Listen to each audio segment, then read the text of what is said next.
నమస్తే, welcome to our channel. నేను మిషాల్ని. DMK సభలో ఉదయనిధి స్టాలిన్ మాట్లాడుతూ ముఖ్యంగా నటి త్రిష పైన డబుల్ మీనింగ్ వ్యాఖ్యలు అయితే చేశారు. మరి ఇంత అసభ్యకరంగా వ్యాఖ్యలు చేసిన వాళ్ళని ఇమ్మీడియట్లుగా అరెస్ట్ అయితే చేశారు. ఏంటి అసలు, ఎందుకు ఇంత అసభ్యకర వ్యాఖ్యలు చేయాల్సి వచ్చింది? దాని వెనుక ఉన్న కారణాలు ఏంటి అసలు?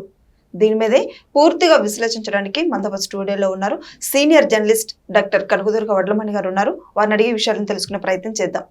నమస్కారం మేడం. నమస్తే అండి మేడం, ఇప్పుడు నటి త్రిష గారి పైనే ఉదయనిధి స్టాలిన్ ఎందుకు అంత డబుల్ మీనింగ్ వ్యాఖ్యలు చేయటం, అంత సభ్యకరంగా మాట్లాడటం ఎందుకు వచ్చింది మేడం? అసలు ఏంటి దాని వెనుక కారణాలు?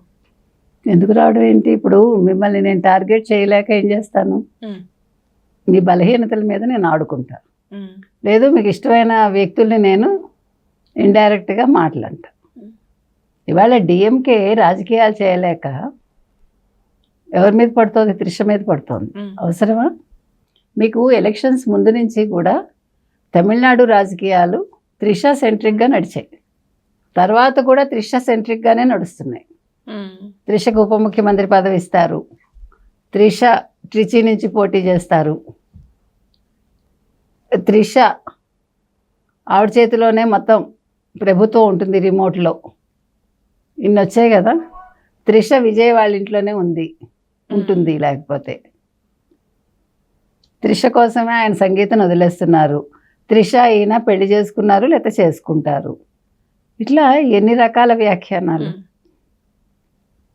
ఇప్పుడు ఇక్కడ ఈ విషయం అనేది, అంటే వ్యక్తిగతం అనేది, విజయ్, సంగీత, త్రిష వాళ్ళ ముగ్గురు మధ్యన నడిచేది. వాళ్ళ ఇష్టం అది. అవును. ఆవిడ లండన్లో ఉంటున్నారు, పిల్లలు కూడా ఆవిడతో ఉన్నారు. ఇప్పుడు కొడుకు వచ్చారనుకోండి, అంటే మీరు రాజకీయంగా ఎదుర్కోవాలి. మీరు ఏదైనా కమెంట్ చేయదలుచుకుంటే, విజయ్కి నువ్వు ఇది సరిగా చేయలేదు, లేకపోతే ఇగో ఇక్కడ ఈ లోపం ఉంది, ప్రజలు దీంతో ఇబ్బంది పడుతున్నారు, ఇట్లా ఏదైనా చెప్పాలి. విజయ్ కొత్తగా రాజకీయం చేస్తున్నారు, కరెక్ట్, ఎవడు కాదని అంటారు, అనుభవం లేదు. అనుభవం లేకపోయినా కూడా తెలుసుకుని చేస్తున్నాడు ఆయన. మొదటిసారి మనం ఒక పని చేసేటప్పుడు, మీరు ఒక వంట చేస్తారండి, ఫస్ట్ టైం అందరూ బాగా చేయాలని లేదు, చిన్న చిన్న తప్పులు వస్తాయి. ఉప్పు ఎక్కువడమో తక్కువడమో, కారం ఎక్కువడం, ఉజ్జాయింపు తెలియక. అట్లాగే రాజకీయం కూడా, ఏదైనా కూడా తొలిసారి అడుగుపెట్టినప్పుడు అలా ఉంటుంది. అంతకుముందు ఇద్దరు డిఎంకే ఎమ్మెల్యేలు కమెంట్ చేశారు త్రిషని, మాట్లాడితే అసభ్యకరంగా అరెస్ట్ చేశారు. ఇప్పుడు ఏమైంది, నిన్నను ఈ కావేరీ ఇష్యూలో తంజావూరులో ఓ సభ పెట్టాడు ఆయన. మాట్లాడేటప్పుడు వాళ్ళు త్రిష త్రిష అని అరిచారు. అరిచినప్పుడు ఈయన గమ్మునుండకుండా, అలా మాట్లాడకూడదు, ఎందుకు అరుస్తున్నారు అనకుండా, ముఖ్యమంత్రి విజయ్కి ఇప్పుడున్న ఏకైక సమస్య అని అన్నాడు అని వ్యంగ్యంగా నవ్వాడు ఆయన. అది తప్పు కదా. వెంటనే కార్యకర్తలు ఏమన్నారు, మళ్ళా త్రిష త్రిష అని అరిచారు. అంటే ఇవాళ విజయ్కి ఉన్న ఏకైక సమస్య త్రిషే.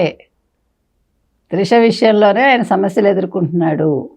రాష్ట్ర సమస్యలు పట్టట్లేదు, కావేరీ సమస్య పట్టట్లేదు అన్న అర్థమే కదా అది. దాని మీద టీవీకేకి కోపం వచ్చింది, టీవీకే శ్రేణులకి. వాళ్ళు కేసు పెట్టారు. తర్వాత మహిళా కమిషన్ కూడా ఇన్ఫార్మ్ చేశారు, అంటే ఆయన మీద కంప్లైంట్ చేశారు. ఇప్పుడు 6 కేసులు ఆయన మీద నమోదు చేశారు భారతీయ శిక్షా స్మృతిని అనుసరించి. సో ఇవాళ అరెస్ట్ చేశారు ఆయన.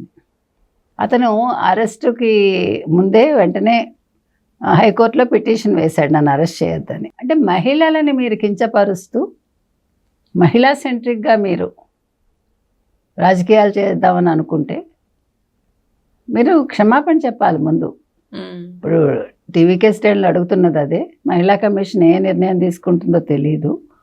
మీరందరూ కూడా ఆడవాళ్ళని ఫర్ గ్రాంటెడ్గా తీసుకోకండి. త్రిష వ్యక్తిత్వం త్రిషకుంది. త్రిష ఒక నటి,